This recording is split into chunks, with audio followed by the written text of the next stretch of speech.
Reconnect with nature. Though most people live in cities these days, human beings are made to be part of the natural world. We should return to it often to recharge our batteries.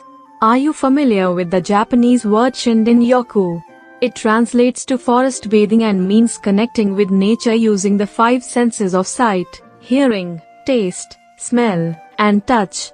It is a mindfulness practice to help you reconnect with nature so that you can rejuvenate the body and give the mind a moment of peace.